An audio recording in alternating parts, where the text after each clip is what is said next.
Welcome to Don't Be a Basic Biscuit, a real estate marketing podcast where we talk about what it takes to stand out in today's real estate world. I'm your host, Harveer Singh, and you can find me on all social platforms under the handle Real Estate Singh. Now let's get the show on the road.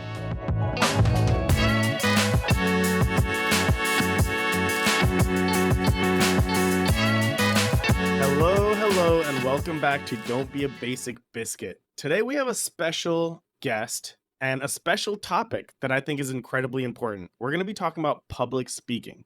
So we have public speaking coach Alison Harmon.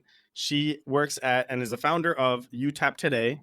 And you could go to utaptoday.com to learn more about her business. You could also find her on Instagram, Facebook, and LinkedIn at UTAP Today. So today what we're going to do is talk about public speaking, one of the biggest fears of everyone in the world. And so I actually worked with Alison in the past when I first started getting into speaking engagements.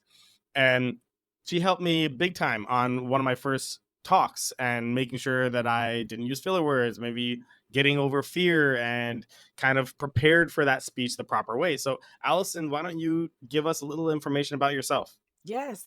So, and I actually remember that call very well. And congratulations on completing that panel and many other panels after that. So, hello everyone. My name is Alison Harmon, and I'm the owner of Uplifted Talent and Productions, where I help people in public speaking and acting skills, but overall self-expression.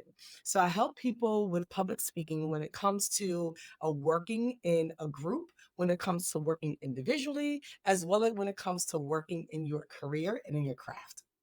So, of course, being able to speak in public is very important, is a skill, and it takes practice. It takes practice to work on this skill, to build the skill, the confidence that you need to stand in front of a group and to share information with the crowd. So, I always try to tell people you want to make sure that you focus on your message, the focal point of what you want to share with your audience. So, that'll take away some of that nervousness and boost a little bit more of the confidence. So I've been studying public speaking for a very long time. I graduated from William Patterson University with a bachelor's in communications, and I love it. This is what I absolutely do. It's what I love, and I've been in business now for 8 years, going on 9 years in August. And I have quite a few people that I've helped out with public speaking and who I've seen huge success. No, that's wonderful. Actually, I remember it was my friend that connected us, and he works in government relations and works with a lot of political partners within New Jersey. And I remember going to him and be like, "Oh God, I have this speech. I don't know what to do. I don't know how to prepare." He's like, "All right, call Alison Harmon. You will have everything solved." Mhm. So, Alison, I say let's jump right in with the biggest thing when people talk about public speaking is their fear of public speaking, the fear of talking in front of crowds, and even whether that be few people or hundreds and thousands of people. What do you tell your clients to do to get over that fear? Okay, so well, the one thing I'll tell you now is that you're not alone. Okay, so there's a lot of people who fear public speaking. According to corporate communication experts, 75% of people suffer from speech anxiety prior to even public speaking. So that's what I mean when I say you're not alone. There's 4 out of 5 people who would choose not to speak in public and do anything else before choosing to speak to a crowd. So I would say the main thing you want to do is you want to make sure that you're prepared and that you practice and you know the audience that you're going to speak to. That's the most important. So I remember that call, Harveer, and you said, you know what? I'm not sure of the audience. I'm not sure how many people. I'm not sure what it's going to look like. And that was the first assignment. I said, okay, I need you to do Yeah. this. And he said, okay, I have some stats now. This is what it's going to look like. This is the people that are going to be on the panel. And then we got a chance to actually work on practicing those skills. And then after that, I saw your Instagram and you've done tons of panels since that. So congratulations. But you Well, put in the you work. started, you created a monster. You put in the work though. And that's what I try to tell people. That's why I started the business and I titled it UTAP, right? Uplifted Talent and Productions. And the slogan is you tap into your talent, you tap into your gift. Oh, So I like you that. did the I like work. that. You tapped into something that you already have. I'm not giving you anything that you don't already have. I'm helping you build the confidence of that skill. So when it comes to the fear, that's what I want to help you with, boosting the confidence, standing in front of this crowd or speaking on camera, speaking on a podcast, speaking on a panel. There's so many different environments of public speaking.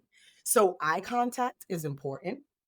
Body language is important. Projection, articulation, enunciation. All of these things is what I go over in the UTAP course, and I will be doing a boot camp coming up this summer. So, That's awesome. Yeah, that's great. I mean, so I guess the biggest thing to get over fear is make sure that you're prepared, mhm, right? You go in there and understand. Now, people don't realize, and I love that you brought that up. That one of the first things that you're supposed to do is actually do some research on who you're talking to, yeah, right? Specifically, who you're talking to and what they want to know right. coming to this speech, so that you could actually prepare for that, to ensure that the audience is actually happy with your discussion afterwards. So I guess preparation is probably what you would suggest as being the number one thing to get over fear. Are there any like smaller tactics that you use, that, like, when you're going up on stage or this or that, is there anything that you tell them to kind of get over those nerves about just getting up there? Yeah, yeah, yeah. So the nerves are gonna come. The nerves still come for me, right? And they're supposed to because we're human.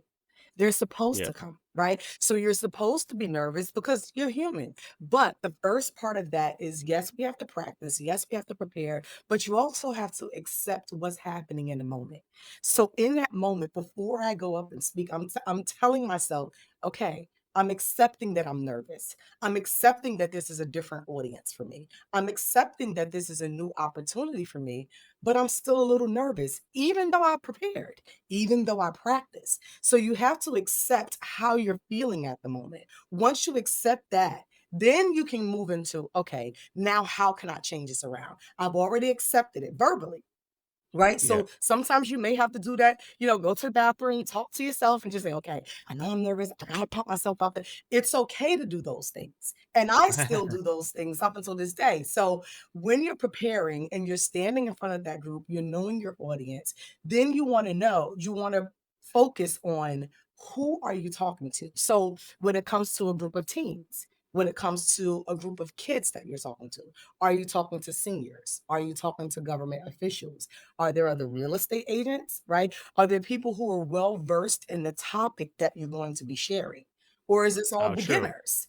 Are True. they novice, people who come in who don't know anything about the topic, but they are adults, or they may be Then you seniors. gotta add an extra step. Or they Yeah, may be that's true. teens, right? So, like, even with this podcast, right? So if we were gearing this podcast towards teens, right? It would be a little bit different. You'll see a little more animation, it'll be a lot more movement, maybe music in the background, because you want to grab that particular audience. So when it comes Yeah. to preparing and having that anxiety before going on stage, it's accepting how you're feeling at the moment, now reversing that energy. You take that energy and you turn it into positive energy. So if your hands are going to shake and if your knees are going to shake and the index card that you have in your hand, if you're using one, if it's going to shake, then you might as well just use your hand to the optimum level So because it's so you already don't shaking take it. anyway, It's right? already taken. So if it's going to shake, instead of standing there and you're holding the paper and the index card, and your Yeah. hands are shaking, you might as well just start using gestures and using it to build on what you're saying, to expand. So you're using your hands so no one can really see the shaking because you're using your body as a part of. So that's just one little tip when it comes to nervous. Now there's other things that happen. Some people get dry mouth, watery mouth, you get shaky hands, you get your heart starts beating really Palpitations. fast. Yeah. There's a lot of things that happen. Sometimes you get blurred vision and you're like, I can't even read the words on the paper, so and that's when bullet points comes, in hand. But those are some other things that we learn in class.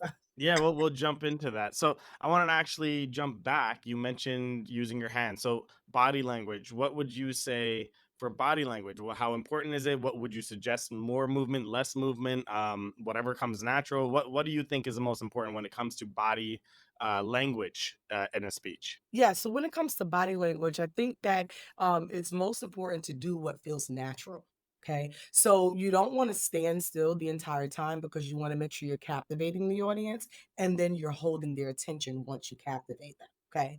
So when it comes to body language, I think that moving around on the stage definitely helps. It helps you utilize the entire space and it helps everyone else feel included in the conversation that you're having. Okay. So you want to think of it as a conversation and not just a speech.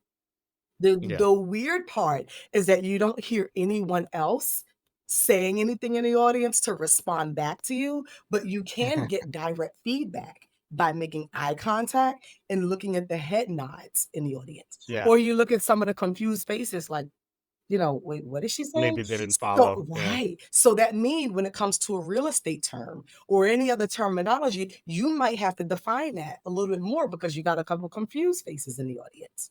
So when it comes to utilizing the space and being aware of the room, that's what you want to focus on because you can say, "Okay, everybody seems to be with me. I have a lot of head nods. I see a lot of smiles, or I kind of see people falling asleep. All right, I need to ask a question.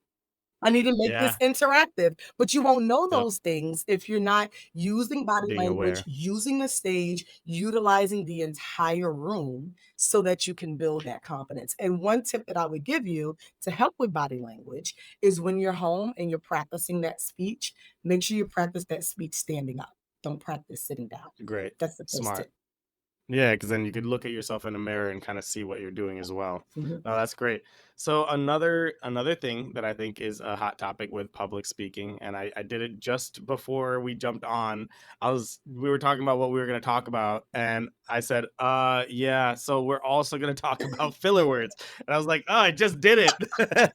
so, so what do you tell your clients? What can people do to reduce filler words?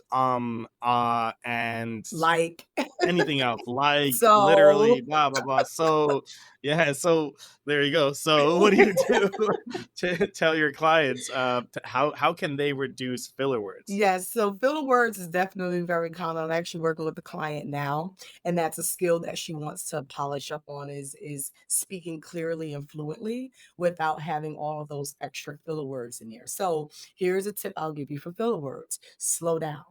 Okay. So you want to slow down and you want to think quietly.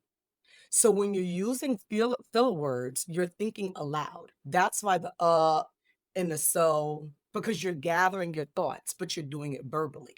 You want to gather your thoughts quietly. So that means leaving extra pauses instead of saying the ums and the uhs, and you want to slow down your speech. It's going to sound a little weird, but notice how I'm speaking to you now. I just slowed down my speech because I really want to stress the importance of trying to minimize filler words. So the extra pauses that I'm taking now will actually eliminate me from using the ums and the to think about what I need to say next. So you're thinking quietly. No, I love that. I remember us actually talking about this and you telling me the same thing. Slow down and kind of think about the words that you're going to be saying Mhm. in your head. and But and it worked you out. take I mean, I practice. remember I remember that day. I didn't follow your rules strictly because I started rambling a little bit. I was like, and but no, I remember you telling me that. Mhm. And that's incredibly important. So that kind of also helps with nerves and allowing you to kind of do it properly, right? Wow. See, you So just so did that's it. good. You just So did it. I did it. I did slow down, but then I was said like right after it. It takes practice. It's a constant struggle. It It's a is. It constant is. struggle. So okay, so preparation to get over fear. Mhm. We talked about filler words. We talked about body language. We talked about prepping before. Now, what would you say day of tips? Mm. So day of So tips, what tip would you give day of? let's see. The number one thing I would say is get there early. Okay. And getting there early on the day of will help with nerves, one. And the reason why is because if you're there early, most of the time you will have a chance to actually interact with some of the people who are going to be sitting in the audience. So you get Oh, a chance great. to have a conversation with some of those people. You get to find out some common things between you and some of the people in the audience. You might want to add that. into the speech or get their permission to add something. I just was having a conversation right before we walked in, and I talked to Megan, and what she shared was with me was, and then that's a way that you could bring down the nerves. That's a way that you Hmm. could add something more personalized to the room because now it's not just you speaking to the audience, you have someone else in the room on your side and you're Yeah. sharing a particular conversation and you may not share what they shared. Just may say what you shared with that person. Okay. So Yeah. getting there early is really, and it also helps you with nerves because you're kind of like, oh, I have this person on my side. I have him Yep. on my side, so you have different people there. So getting there early is definitely number one. I would also say when you're thinking of the day of, it's very important that you try not to practice the day of. Because if you Okay. practice the day of, to me, I feel like you make so many more adjustments, and the Hmm. adjustments are usually made because of nerves.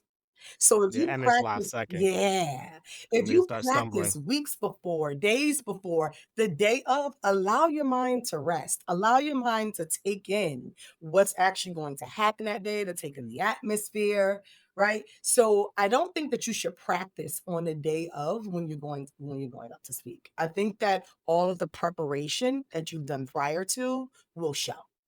Because if What you about don't have eating it up food? until the day of, it's kinda like, "All right, now I'm gonna cram everything in," and it just makes you more nervous on the day of. What about eating food? Do you how many hours before? Do you drink water? Don't drink water? Yeah, I usually don't eat about 2 hours before I go up to speak, because if I eat 2 hours before, or at least 3 hours before, I give my food enough time to digest, right? So if I'm going to Okay. speak at 3 o'clock, then I probably wouldn't eat after 12:30. Yeah, Yeah. All because you right, don't great. wanna So you that's don't good. wanna give a speech on a full stomach. You know how you some people say, like, you kinda get sleepy and tired Yeah. Yeah. Yeah. after Yeah. eating? Yes, that does affect you, and it'll affect you going on stage. So the energy Yeah. and The the energy excitement that you levels. had, sometimes it may even, make you feel like you might wanna vomit because of the nerves now. So now you have a full stomach, and then you're nervous, and it's just like, "Oh, I don't feel good." Yeah. So so I would just say drinking water and not too much because you have to go to the bathroom, so Exactly. that's something else because of the nerves, not because you have to go, but you'll have to go just because of the nerves. So try not to eat or drink anything. I would say at least 2 hours before. Yeah. So what would be the difference between like there you go, like a large crowd and a small crowd? How Ooh. would you prepare between that?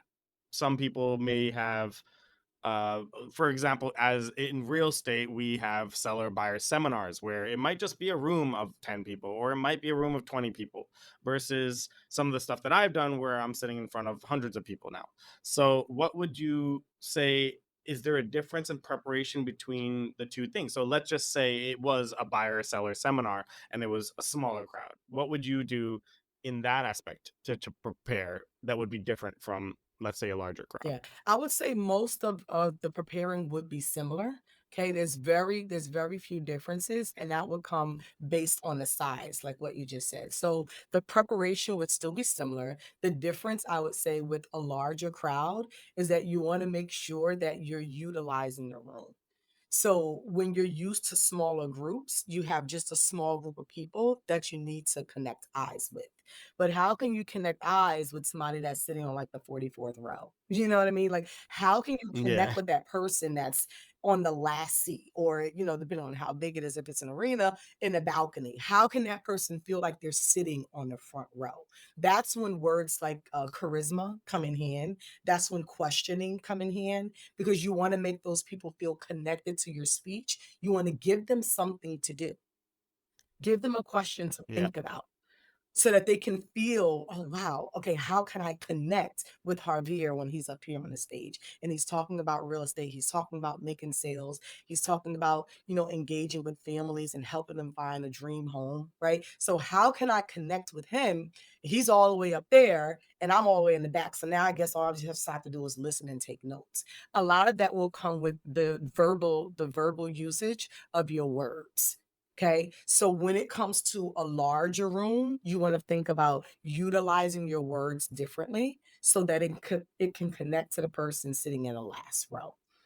You want to Okay, and then with a smaller room, it's more Right. With personal? a smaller room, Is it's that more personal, it's more intimate. You can actually look into the eyes of people, right? So as opposed to it being a big room, you're looking just I call it A, B, and C in class. And I actually put like A, B, and C on the wall when we're doing this exercise. So there's like an A over here, there's a B all the way back there, and there's a C, and you have to hit all 3 points 3 times throughout the speech.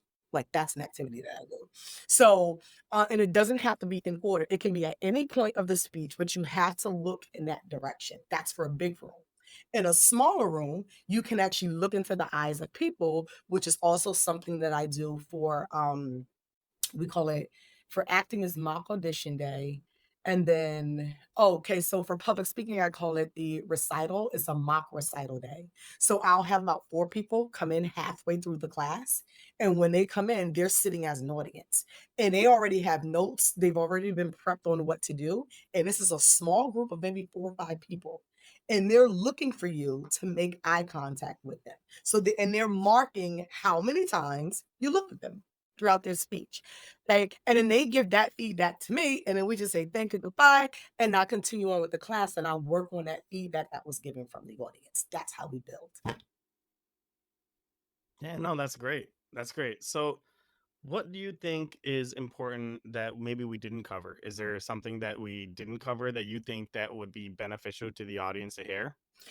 Yeah, one thing I think that's very important and what I live by is just your purpose, right? And I want people to think about, even as a real estate agent, if you're in government agency, corporate industry, whatever industry it may be, and maybe even be an entrepreneur, right? Think about the purpose and why you do what you do.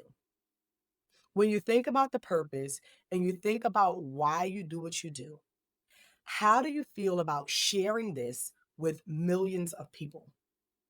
Because if you know the why, then you know that it's needed. You know that what you do is important.